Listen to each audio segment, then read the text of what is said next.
Bonjour Pierre-François. Bonjour Valentine. Merci beaucoup d'avoir accepté mon invitation et d'être présent aujourd'hui sur Propulse. Oui, c'est un plaisir pour moi. Alors, la première question que je pose à tout le monde, c'est est-ce que tu peux te présenter de la manière dont tu le souhaites en terminant par ton travail? Ok. Décryptage carrière.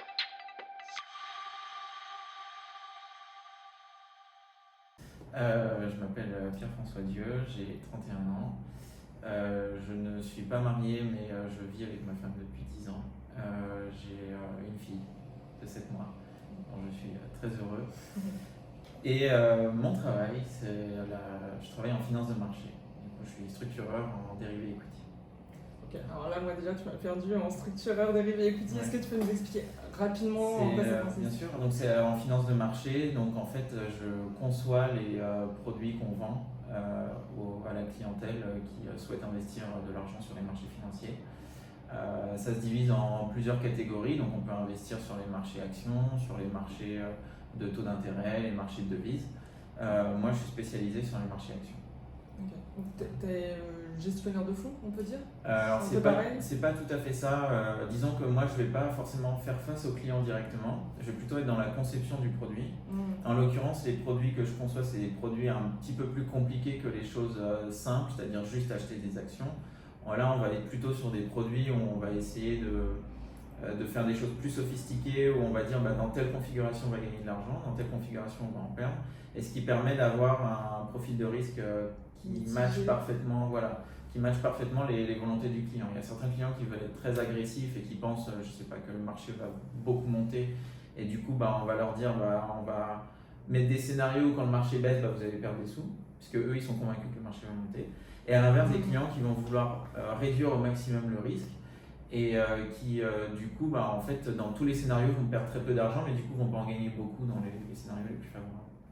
Donc, à travers la conception, donc en finance, en fait, on peut faire un peu ce qu'on veut, donc avec des mathématiques, etc. On peut définir en fait des contrats qui sont vraiment personnalisés pour le client.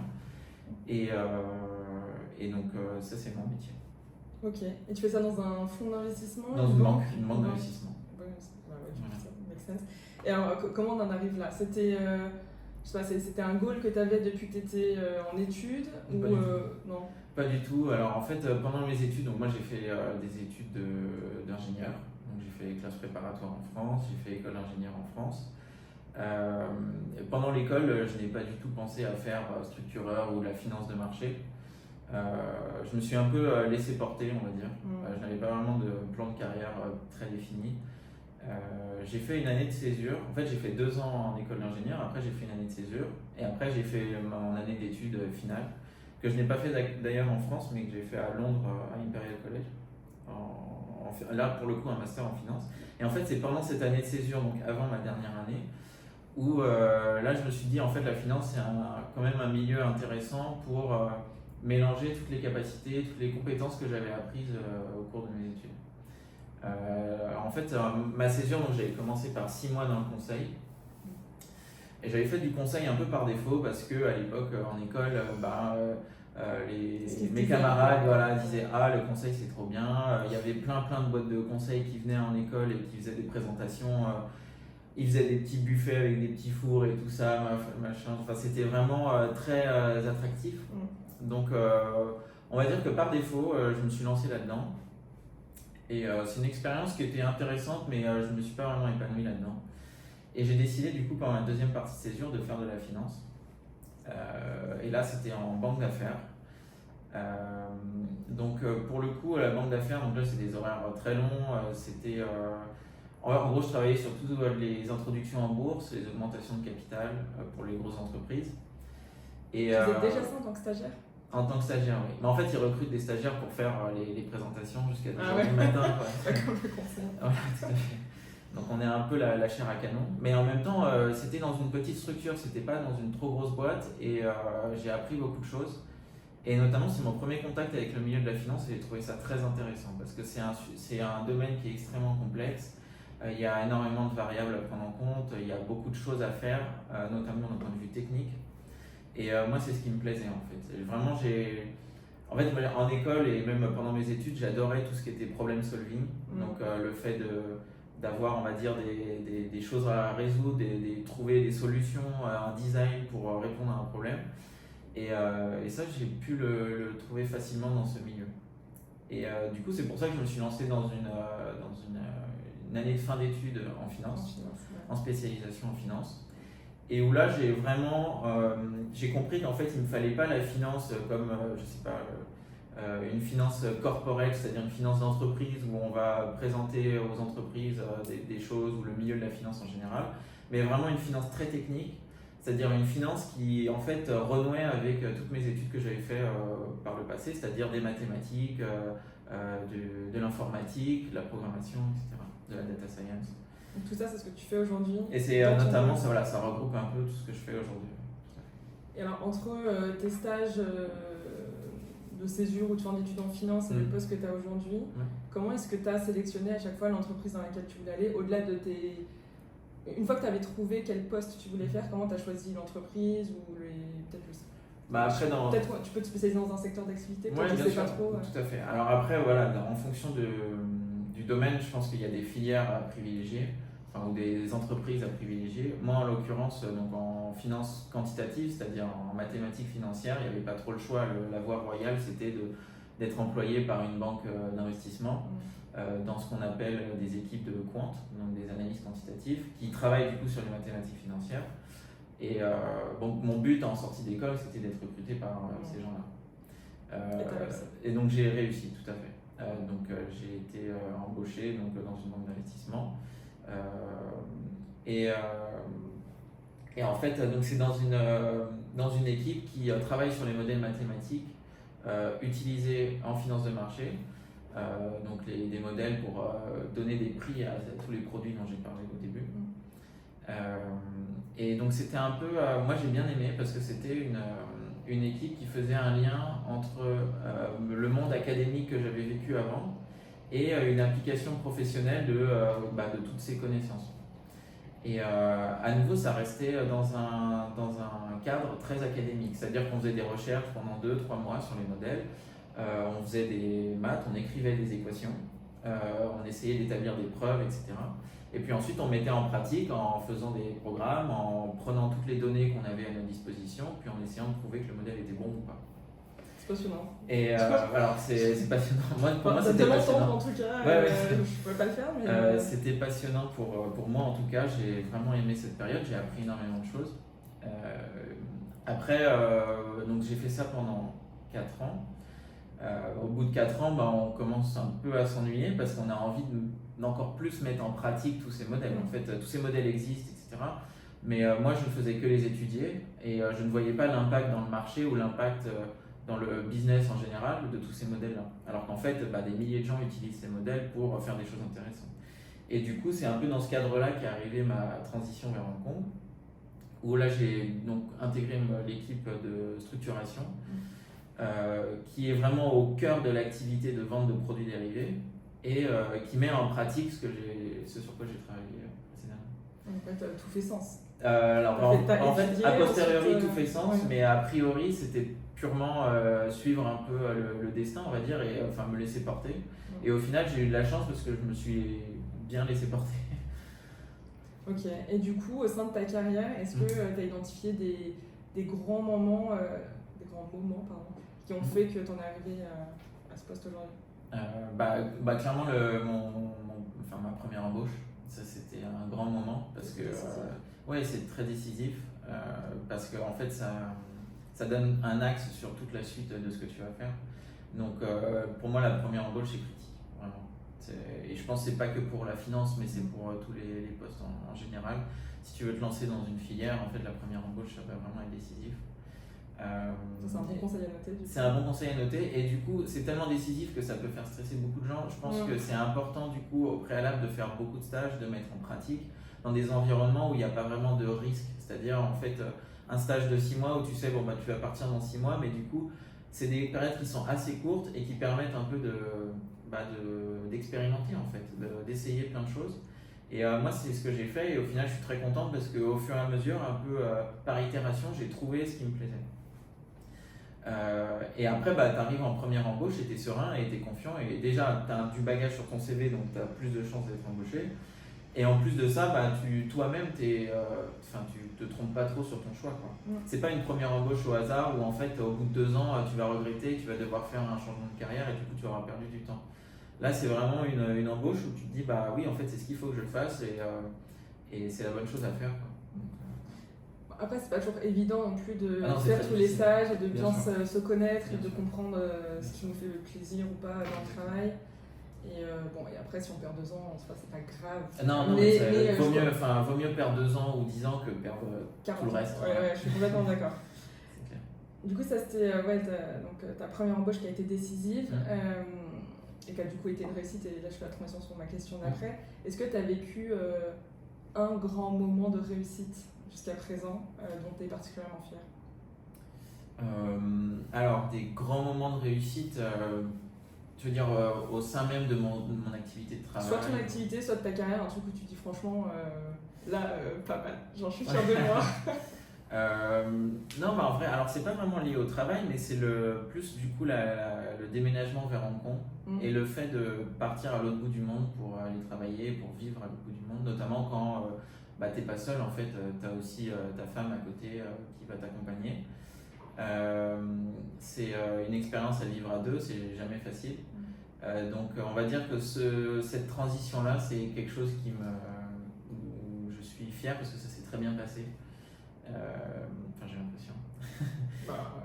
Plutôt, en tout cas, vu d'extérieur. Donc clairement, ça c'est quelque chose dont je suis très fier. C'est pas forcément lié au travail en lui-même, même si le travail aussi, du coup, il y a eu un changement dans mon travail. Donc c'est un travail qui maintenant est beaucoup plus challengeant, qui est plus exigeant, avec un rythme beaucoup plus soutenu. Et le fait d'avoir réussi à surmonter ça aussi, c'est une fierté. Est-ce que tu bosses beaucoup? Je bosse beaucoup et puis c'est surtout le rythme qui est complètement différent. Avant, c'était des périodes de recherche, on va dire de 2-3 mois. Là, en fait, on a littéralement 20 choses à faire dans la journée. C'est sur des petites tâches et c'est des tâches urgentes parce que en fait, on a des attentes des vendeurs de produits dérivés qui nous remontent des problèmes. On doit réagir dans la minute. On a le côté trading qui, eux, gèrent le risque de ces produits dérivés, qui eux aussi nous remontent des problèmes et on doit réagir dans la minute. On a des projets stratégiques pour essayer d'augmenter le flux client, etc. Donc ça, c'est plutôt le management qui vont nous faire remonter ça. Et donc beaucoup de pression de partout, en fait. Il y a beaucoup de pression de partout parce qu'on est vraiment localisé au milieu de l'activité et on doit réagir dans la minute à chaque fois. Ou alors dans la journée. Et ça, c'est clairement une dynamique de travail complètement différente par rapport à ce que j'avais vécu avant. Et au final, je m'y plais bien, même si les deux, j'aime bien les deux. Mais les deux ne sont pas du tout pareils. Du coup, c'est une des questions qu'il y a dans le jeu de cartes de la 3e partie, mais je vais la poser maintenant parce qu'actuellement tu ne tires pas cette carte. Justement, comment est-ce qu'on prend des décisions rapidement et efficacement? Et comment prendre de bonnes décisions? Parce que du coup, toi, c'est vraiment ton quotidien. Est-ce que tu as une méthode? Est-ce que tu as des conseils à donner là-dessus? Je pense qu'il n'y a pas trop Enfin, s'il y a des conseils, mais au début, en fait, je ne répondais pas dans la minute.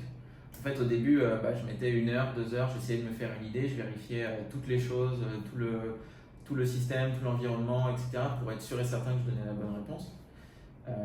Et puis après, au fur et à mesure de répéter ça 1 fois, 2 fois, 3 fois, plutôt que de mettre 1 heure ou 2 heures, je mettais 30 minutes, puis après 20 minutes, puis après 15. Et après, en fait, au fur et à mesure de l'expérience, tu développes une intuition. Et ensuite, tu peux répondre dans la minute parce que du coup, tu as tout ce bagage derrière toi et ces automatismes qui se développent. Donc l'expérience, l'intuition et la confiance en toi finalement. Voilà, oui, bien sûr, il faut pas mal de confiance en soi. Moi, je sais que c'est quelque chose qui m'a souvent fait défaut. Et ce travail-là, en fait, ça me confronte justement à mon manque de confiance en moi. Et ça m'a beaucoup fait travailler sur cet aspect-là. Après, je pense qu'il faut, dans tous les cas, passer par une étape où on apprend et où ça prend du temps. Et on se trompe peut-être parfois. Et on se trompe, et bien sûr qu'on se trompe. Et même d'ailleurs, ensuite, en ayant une très bonne intuition et en étant un expert dans ce domaine, on se trompe quand même et l'erreur est tout à fait permise. Mais il faut la limiter le plus possible. Et du coup, comment on devient expert sur son domaine? Il n'y a pas le choix, il faut travailler. Il faut travailler, être motivé, savoir que il faut travailler sur les sujets qui t'épanouissent aussi. Parce que forcément, en fait, la volonté que tu vas mettre dans ton travail ne sera pas la même. Et puis après, avec des heures et des heures de travail, tu deviens expert. Je pense qu'il n'y a pas trop de remède miracle, malheureusement. Il s'agit d'être le plus ouvert possible sur son domaine, de s'intéresser à beaucoup de choses, de poser des questions, de poser la question pourquoi. Moi, c'est une question que j'adore poser au travail. Et tu m'as posé juste avant d'ailleurs oui, voilà, exactement. J'adore poser cette question parce que c'est une question en fait il y a plein de gens, je pense, qui ne la posent pas parce que peut-être ils ont peur de paraître naïf ou ignorant. Alors qu'en fait, il n'y a aucune question débile, quoi. Moi, j'adore poser des questions bêtes et stupides au travail parce que je me rends compte que les gens ne savent pas la plupart, mais c'est ça. Et quand tu la poses, en fait, tu te rends compte qu'il y avait plein de gens qui auraient très bien pu la poser aussi et que tout le monde n'a pas forcément la réponse. Exactement. Et puis au pire des cas, en fait, si c'est une question en effet qui était stupide et ignorante, et en fait, tu as une réponse rapide et puis tu dormiras moins bête le soir. Et c'est pas grave, les gens s'en souviendront pas, de toute façon, les gens sont tellement centrés sur eux-mêmes. Et donc à l'inverse de tes réussites, est-ce que tu as eu un moment dans ta carrière où tu as douté, soit de ton orientation, soit de toi, soit de l'entreprise dans laquelle tu étais? Plein de fois je doute, que ce soit pendant mes études, pendant mes études parce que c'était difficile, notamment la classe préparatoire, etc. De se dire pourquoi est-ce que je suis dans cette filière-là, ça a l'air tellement exigeant, j'y arriverai jamais. Et puis en fait, j'en suis sorti. Bon an, mal an. Mais donc ça, c'était une période de doute forcément évidente. Lors de mon premier job, il y a eu aussi des périodes de doute parce que c'est des sujets complexes, donc c'est des sujets en fait très techniques, avec beaucoup d'expertise. On se demande en fait, est-ce que je vais y arriver, est-ce que je vais réussir à maîtriser ces sujets-là, aussi est-ce que je vais réussir à montrer de quoi je suis capable vis-à-vis de mes pairs, ce qui n'est pas forcément facile. Voilà, une certaine légitimité, à développer une crédibilité dans ton travail. Et puis donc ça, c'était pendant mon premier emploi. Et ici à Hong Kong en structuration, c'est plus est-ce que je vais réussir à surmonter le rythme du travail, à pouvoir répondre à toutes les exigences à nouveau, mais d'une autre manière. C'est pas forcément d'un point de vue technique, mais aussi d'un point de vue le flux de demande. Et de pouvoir être en contrôle de tout ton environnement et de ne pas finalement finir en burn-out ou d'être surmené au bout de 2 semaines. Justement, comment tu arrives ça c'est très difficile en fait. C'est très très difficile. Je pense qu'il faut essayer de donner une priorité sur tout ce qui arrive, de mettre à l'écart le plus possible les choses qui sont, on va dire, négligeables dans l'instant. De rester le plus concentré possible, c'est-à-dire que d'éviter de faire des allers-retours entre les tâches, etc. Parce qu'au final, et ça m'arrive tous les jours, il y a plein de fois où je fais des allers-retours, je travaille 10 minutes là-dessus, puis 10 minutes là, etc. Et au fait, au final de la journée, j'ai rien fait, ou très peu. J'aurais juste papillonné à droite à gauche. Moi, ce que j'essaie de m'efforcer de faire, c'est de me fixer des plages horaires de minimum 1 heure, on va dire, où je travaille en profondeur sur un sujet. Et j'ai remarqué que c'est cette durée qui me permet de vraiment ajouter de la valeur sur ce que je fais. Sinon, en fait, j'arrive pas à vraiment développer quelque chose et à apporter quelque chose. Et je pense que c'est important aussi de se forcer à créer ces conditions de travail. Pour éviter justement, même si au final tu finis en retard sur plein de tâches où les gens sont pas contents autour de toi, c'est pas grave parce que ce sur quoi tu travailles, pour le coup, tu auras apporté de la valeur et ça aura changé quelque chose. Et puis ensuite, tu passes à autre chose et tu regardes à chaque instant ce qui est le plus prioritaire à faire. La question de la priorisation, c'est pas évident. Parce que la priorité, elle peut se baser en plus sur plein de critères. Est-ce que c'est prioritaire parce que c'est cette personne-là qui m'a demandé? Est-ce que c'est prioritaire parce que ça impacte le business plus qu'une autre tâche? Est-ce que c'est prioritaire par une question de temps? Tout à fait. Oui, et ça à nouveau, ça vient avec l'expérience. Au début, forcément, quand tu es junior, tu vas travailler un peu sur tout, quoi. Et la première chose qui vient, tu vas travailler dessus, tu vas passer 2 heures à fond, et puis après il y a quelqu'un qui va arriver, non, faut que tu travailles là-dessus. Et en fait, après, avec l'expérience, tu te diras non, mais en fait, ça, j'ai pas besoin de travailler maintenant, je peux attendre. ou alors c'est pas pressé. Par contre, cette tâche critique qu'il faut que je fasse, il faut que je la fasse pendant 1 heure, 1 heure et demie. Il faut que je sois à fond dessus. Et c'est ça qui apporte la valeur. Je pense que c'est ça qui est important, c'est d'identifier les endroits où tu peux apporter de la valeur et y travailler en profondeur. Complètement. Voilà. Et tous ces enseignements, tu les as appris par ton expertise seule, par ton expérience seule, ou est-ce que tu as aussi eu des mentors, des personnes qui t'ont inspiré et qui t'ont un peu guidé dans cette voie? Il y a mon expérience seule, il y a des mentors bien sûr. Mon premier emploi en fait, c'était ces périodes de 2-3 mois où tu travaillais en recherche sur un sujet. Ça m'a énormément appris ça parce que c'était le cadre idéal pour justement aller en profondeur sur les sujets et pour apprendre beaucoup de choses. Donc déjà ça m'a donné une idée. Et bien sûr mes managers et mes collègues pendant cette période-là m'ont beaucoup aidé. Après il y a mon expérience seule aussi. Et j'ai toujours été un peu comme ça de caractère. Après il y a des livres aussi, il y a des ressources qui permettent d'aider. Voilà, j'anticipe. Donc moi il y a des livres, donc moi celui auquel je fais plus référence c'est Deep Work de Cal Newport, qui détaille justement cette méthode en fait de faire ce qu'il appelle le Deep Work, donc du travail en profondeur, je ne sais pas comment dire ça en français, où en fait on met à l'écart toutes les tâches à faire et puis on travaille uniquement sur une seule tâche ou un seul domaine pendant 1 heure, 2 heures, sans aucune distraction. Et je pense que c'est d'autant plus pertinent dans le monde d'aujourd'hui avec les téléphones, les ordinateurs, toutes les notifications qu'on a sur le bureau, sur l'ordinateur. Tu coupes tes notifications toi quand tu dis que tu vas faire du deep work? Ouais, j'essaie de couper le plus possible. J'ai des notifications extrêmement urgentes où là en fait je les affiche en gros et j'ai pas le choix, je peux pas les louper. Mais sinon par exemple les mails, j'essaie de les mettre sur un écran qui est pas visible tout de suite. J'ai aussi plein de chats en fait. En finance, on a des chats avec tous les vendeurs, etc. Mais en fait, j'en mute la plupart pour être le plus concentré possible. Et puis après, je me force au bout d'1 heure, une fois que j'ai fini mon étude, revenir sur ces chats pour voir à nouveau quel est le statut. Est-ce qu'il faut que je fasse quelque chose en priorité, etc. Et puis ensuite, j'adapte.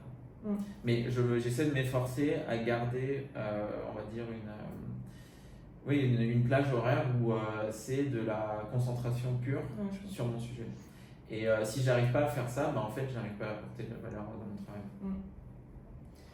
Ok, du coup, là, on parlait de Deep Work, le livre. Est-ce que tu as d'autres ressources qui t'ont aidé aujourd'hui que tu consultes encore, peut-être même d'un point de vue très technique dans ton domaine? Dans mon domaine, donc oui, il y a beaucoup de livres, d'articles de recherche en finance quantitative. Donc ça, c'est, toi, tu continues de te nourrir de... Oui, bien sûr. Après, j'ai moins le temps. Maintenant, j'avais plus le temps avant. Maintenant, j'ai moins le temps.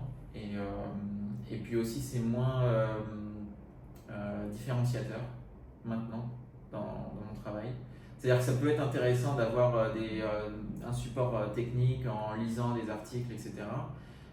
Mais on va dire au quotidien, c'est moins important. C'était plus important dans ta période de junior? Dans ma période junior où j'étudiais les modèles parce qu'en fait, il fallait que j'ai on va dire, une première étude bibliographique, on va dire, sur les modèles utilisés, sur l'état de la recherche, en fait, pour pouvoir ensuite faire mon rapport final. Maintenant, ça c'est fait par d'autres personnes. C'est fait par d'autres personnes. Moi, j'arrive après, j'ai le résultat de l'étude et ensuite, en fonction de ça, j'essaie de prendre des décisions et de me dire, tiens, on pourrait leverager là-dessus pour, je sais pas, développer tel business, pour faire ci, ça, etc. ou pour mieux faire ça. Donc, trop intéressant. Dernière question de cette première partie, c'est quel est le meilleur conseil qu'on t'ait donné? Et alors, je ne vais pas laisser cette phrase sur l'audio du podcast, je la mettrai dans la newsletter. Donc ceux qui écoutent le podcast, n'hésitez pas à aller vous abonner à la newsletter. Question-réponse rapide.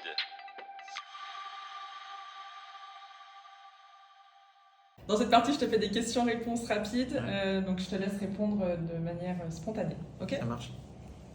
Travailler au bureau ou faire du télétravail ? Bureau. Une journée sans email ou sans réunion ? Sans réunion.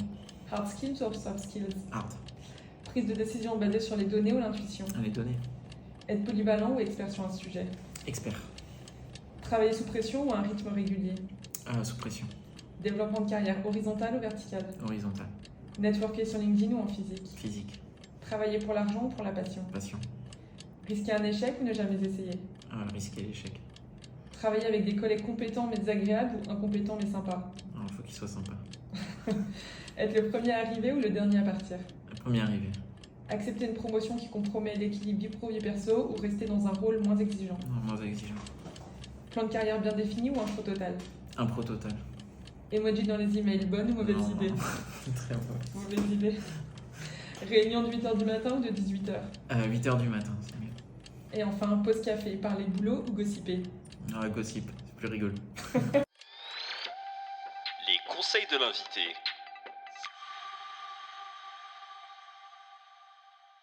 Du coup, Pierre-François, dans cette partie 3, on a un jeu de cartes. Oui. Chaque couleur de carte correspond à un sujet. Okay.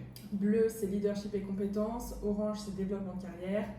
Violet, c'est parentalité et femmes en entreprise. Vert, c'est bien-être au travail. Et les blanches, c'est mes petites cartes joker si jamais j'ai l'impression qu'on n'a pas couvert un sujet et que j'ai envie d'en couvrir un. Ok. Du coup, je te laisse piocher la carte que tu veux. Commencer par le thème que tu veux. Très bien. Compétences et leadership. Alors, comment utiliser les nouvelles technologies pour améliorer son efficacité et sa productivité au travail?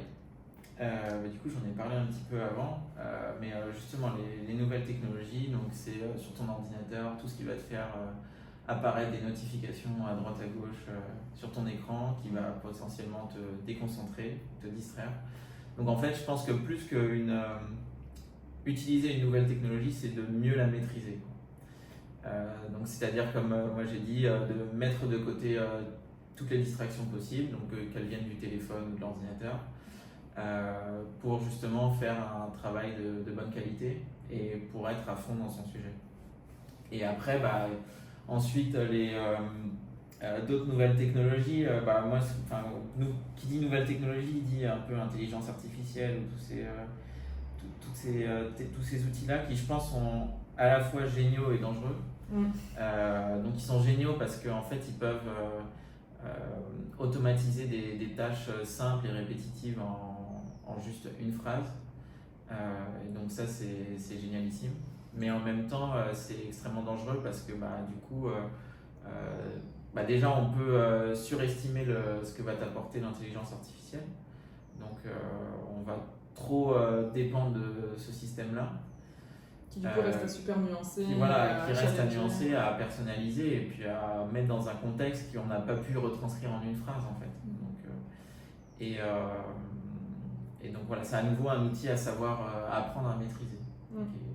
Qui pour moi encore est un peu trop dangereux mais qui est quand même très très utile au quotidien. Tu vois quoi comme limite à ChatGPT, enfin l'intelligence artificielle déjà la première limite, donc c'est ce qu'on a dit, donc le fait que probablement la réponse sera un peu à côté de la plaque.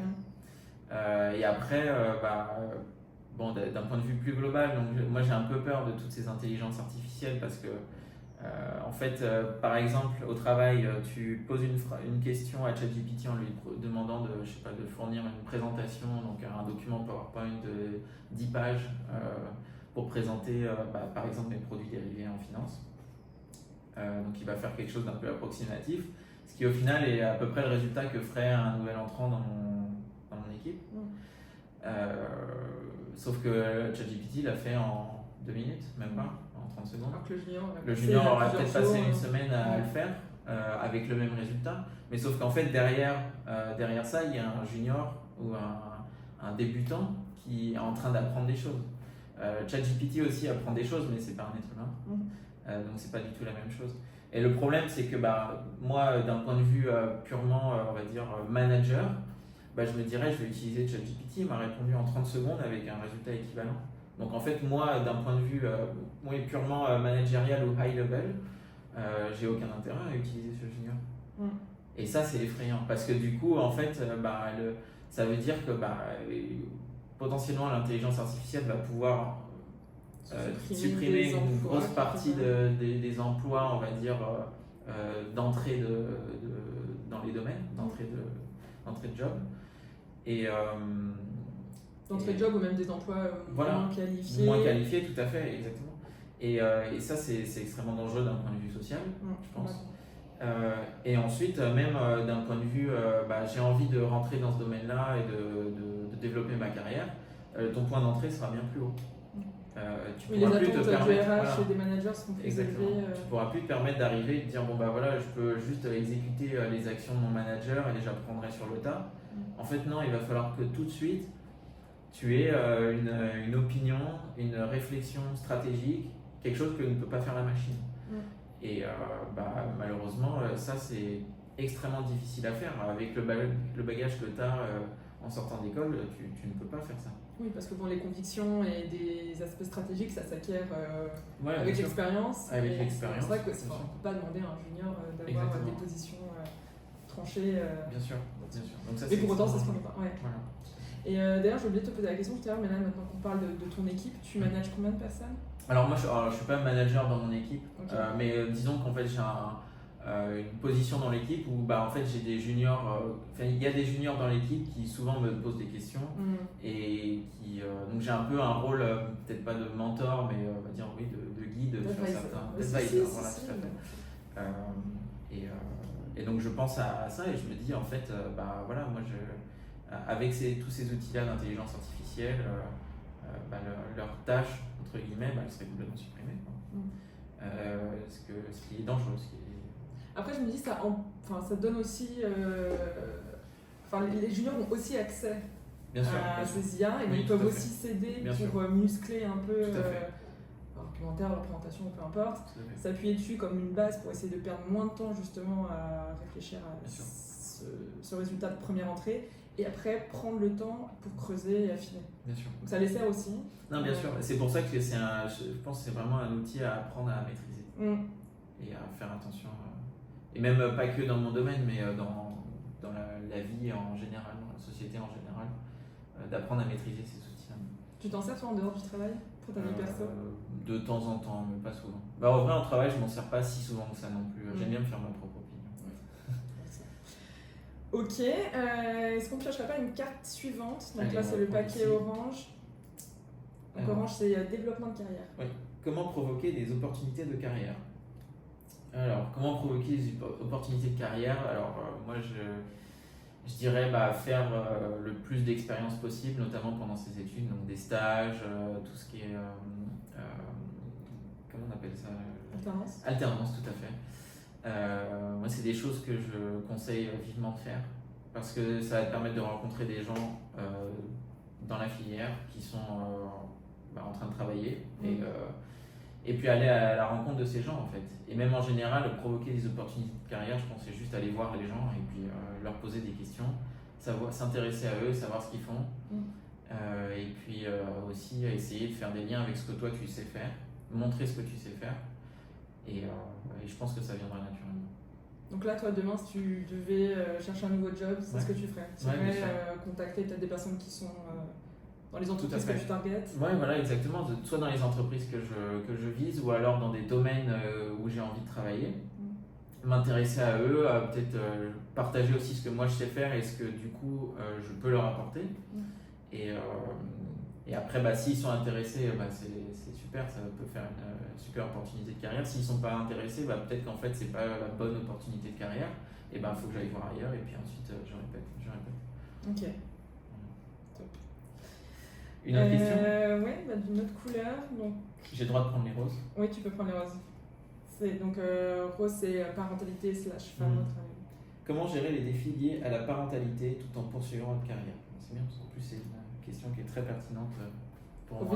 Au vu de ma situation. J'ai sélectionné quand même les cartes. Je t'ai pas mis toutes les cartes liées aux femmes. Très bien fait. Alors, du coup, et la parentalité, alors ça, c'est. Parce que la parentalité, ça change énormément de choses dans ta vie. Ça change toutes les priorités que tu avais mis dans ta vie avant, qui sont complètement changées du jour au lendemain. Donc forcément ça va changer aussi ta perspective sur ta carrière, ça va changer ta perspective sur ton travail, sur les heures que tu mets dans ton travail, sur l'intensité que tu mets dans ton travail. Donc je pense qu'il ne faut pas avoir peur de se dire juste je lève un peu le pied sur le boulot, parce que clairement avoir des enfants, c'est quelque chose de magnifique. Et c'est quand ils sont très petits, ils ont énormément besoin de toi, ils ont besoin de ta présence. Donc il ne faut pas hésiter à faire des compromis, on va dire, sur les temps de travail. Bien sûr, il faut que l'entreprise elle soit d'accord avec ça.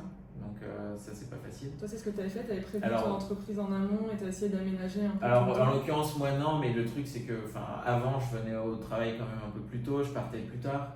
Là, en fait, maintenant, j'ai pas forcément envie de venir très tôt au travail. Je veux, surtout le matin, en fait, où c'est le seul moment où je vois ma fille. En fait, je vais essayer de profiter le plus d'elle. Et je viendrai au travail un peu plus tard. Et au final, voilà, je viens peut-être 20 minutes plus tard que d'habitude, mais je pense que c'est ça qui peut faire aussi la différence.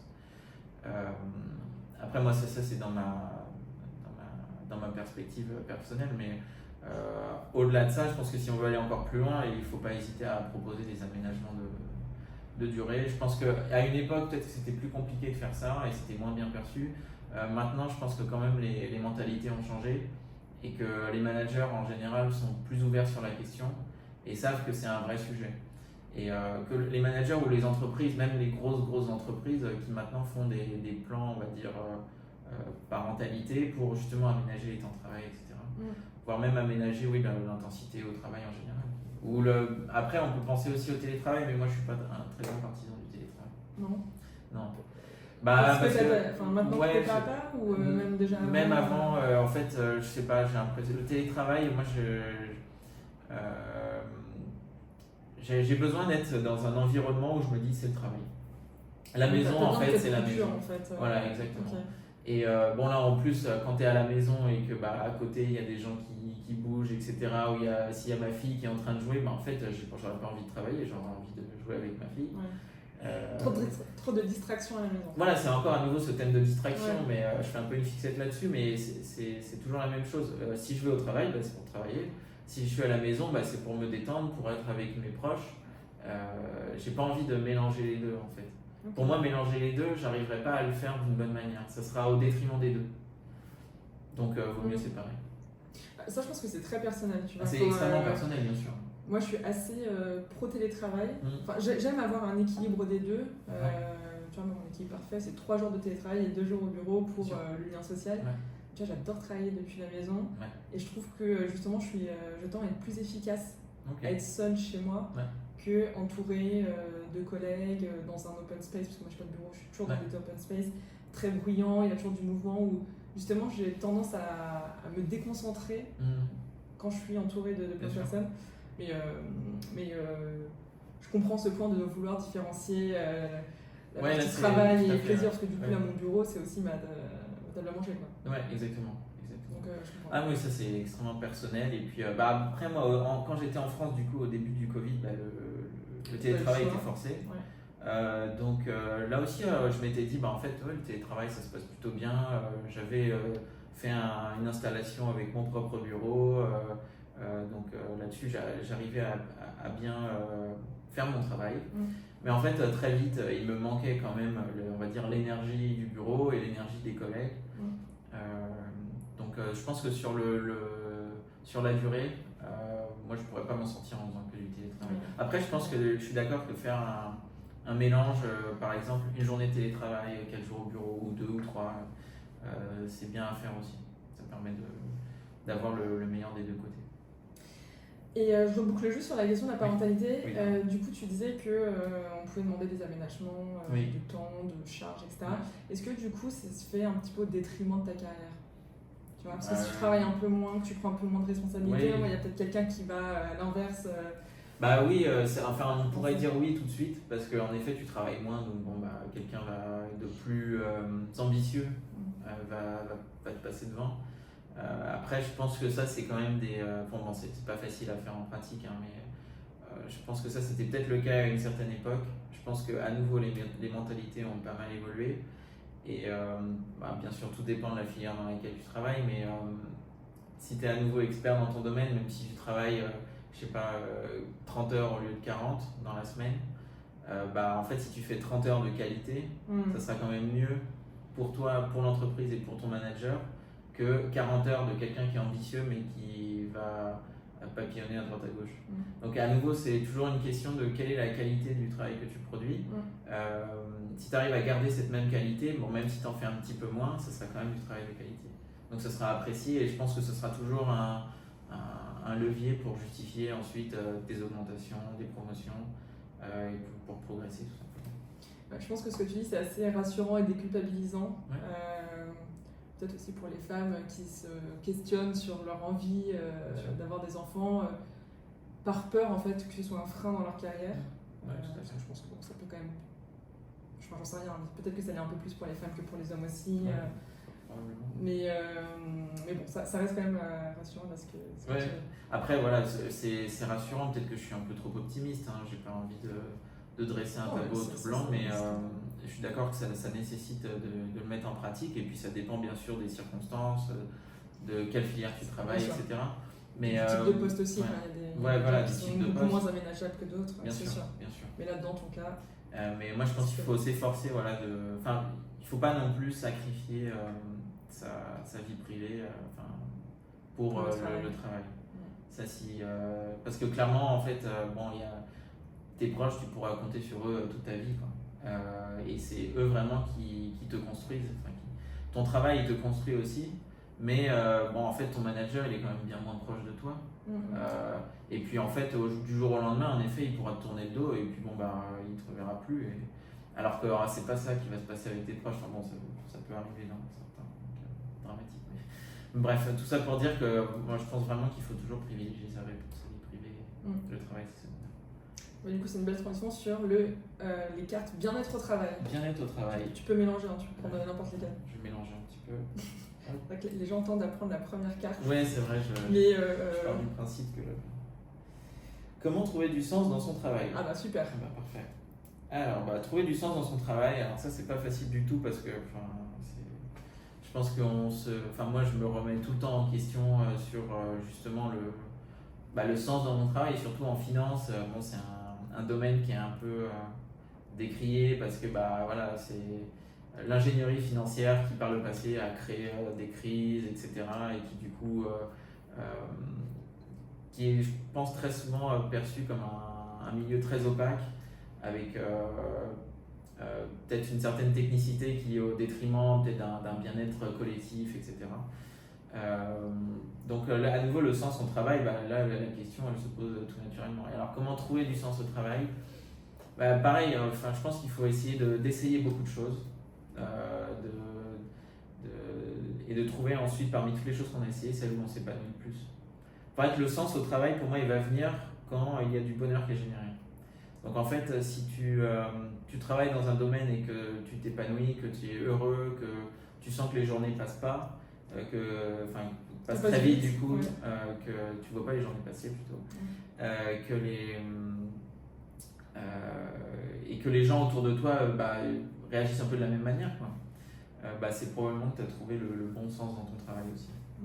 Après, tu peux avoir aussi des réflexions avec plus de recul en disant est-ce que mon travail il apporte quelque chose à la société en règle générale, par exemple à ma ville, à ma communauté, ou alors même à mon pays, ou alors même à l'humanité en règle générale.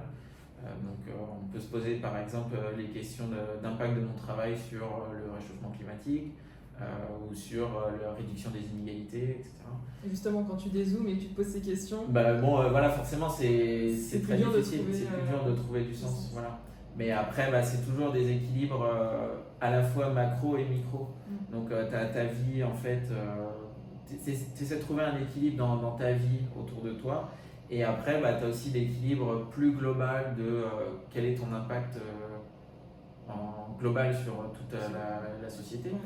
Et il faut faire un équilibre des deux. C'est pas du tout facile.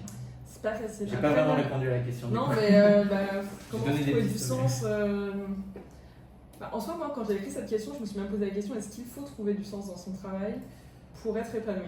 Alors, je pense, oui et non. Oui, parce qu'en fait, le sens dans ton travail, pour moi, c'est vraiment synonyme à l'épanouissement. Si tu as le sens dans ton travail, c'est ce qui va faire que tu te réalises en tant que personne. C'est ce qui fait que tu peux apporter des choses que les autres ne peuvent pas apporter. Après, c'est sûr que voilà, le sens, ça peut aussi avoir cet impact sociétal, mais je pense qu'il y a aussi l'impact purement personnel à ne pas négliger. Il ne faut pas non plus sacrifier son bonheur personnel pour juste le bonheur collectif. C'est vraiment un équilibre des deux et les deux sont à prendre en compte. Je suis complètement d'accord. Et être maire, c'est une question, je pense, qui ne se règle pas en 5 minutes au Clairement micro. pas. Et puis il y a des gens qui n'ont jamais réglé cette question. Ouais. Même pas. Mais oui, j'ai l'impression que c'est un sujet qui est de plus en plus présent au sein des mentalités, en tout cas occidentales. Enfin, j'en sais rien, au sein de la mentalité. Non, tout à fait, ouais. Mais non, je suis d'accord. Et je pense aussi que... pas de réponse. Ouais, tout à fait. Non, mais et après, je pense qu'il faut faire attention aussi à pas tomber dans l'extrême inverse, à vouloir, comme tu dis, à toujours trouver du sens ou alors à se remettre trop en question. Il faut aussi prendre du recul et se dire bon, mon travail, ce n'est pas non plus ma vie. Dans ma vie, il y a beaucoup d'aspects. Il y a ma vie privée, ma vie professionnelle. C'est un des aspects de ma vie. Après, voilà, si dans ton équilibre général en tant qu'être humain, si tu préfères privilégier ta vie privée et avoir du sens dans ta vie privée et en avoir moins dans ta vie au travail, à nouveau, si c'est un choix et que tu fais en pleine conscience, c'est le bon choix. Ouais, c'est propre à chacun. C'est très propre à chacun. Et propre aux valeurs en fait, et justement aux priorités. Donc je pense que c'est important de ne pas tomber dans un diktat du sens, d'avoir à tout prix du sens. Enfin bon, je pense que c'est mieux quand même d'avoir du sens dans son travail, mais de ne pas non plus le chercher à tout prix ou d'être, on va dire, la personne idéale qui a un impact parfait sur tout le monde, aussi bien en micro qu'en macro, comme je disais. À nouveau, je pense que c'est plus important de maintenir son équilibre personnel.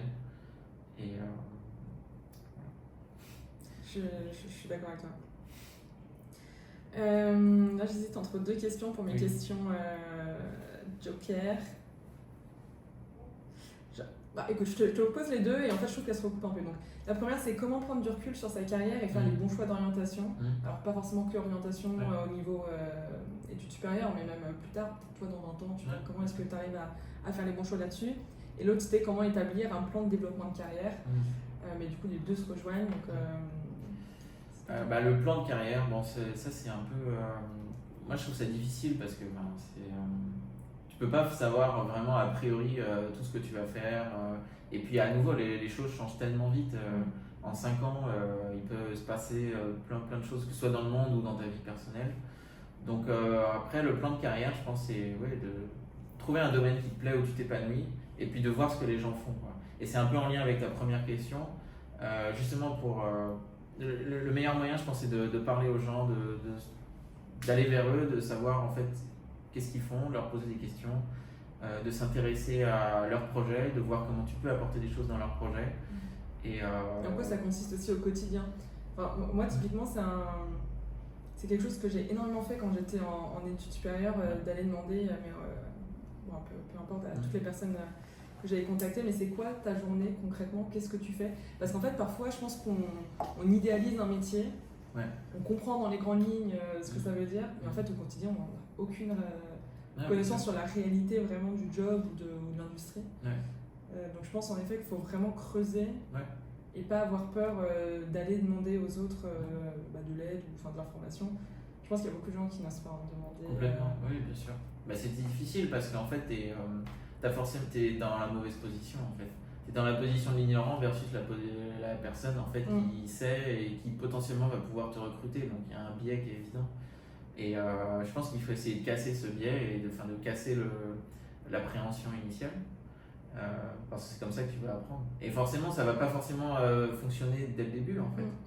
Il va y avoir des échecs, il va y avoir des stops, il va y avoir des refus.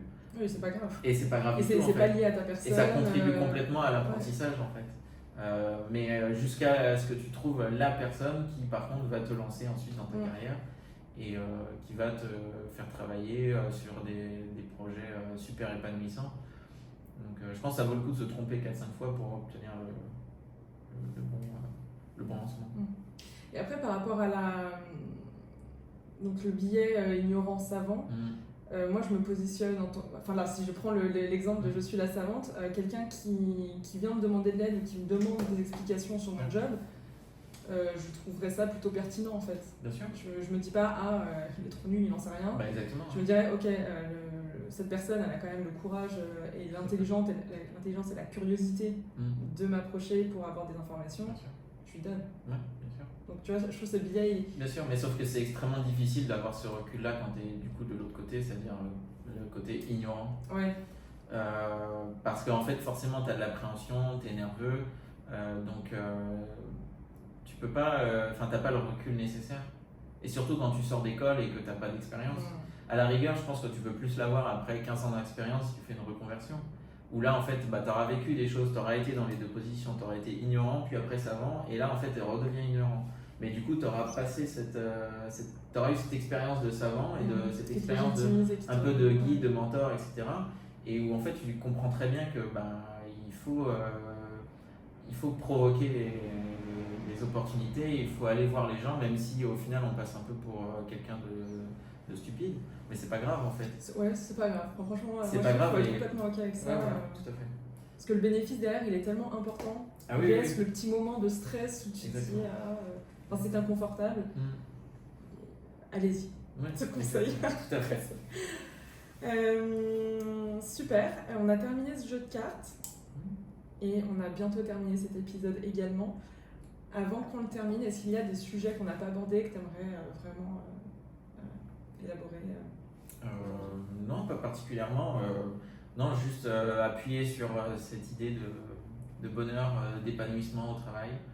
Et pour moi, ça se réalise à travers l'expertise que je mets dans mon travail. Pour d'autres, ça peut être clairement d'autres sujets. Je ne dis pas qu'il faut être expert technique tout le temps, mais il faut trouver des compétences où tu peux te différencier par rapport aux autres. Les compétences, ça peut être des compétences très techniques, savoir faire des calculs mathématiques, mais ça peut être aussi savoir bien parler. Et donc là, c'est plus des soft skills.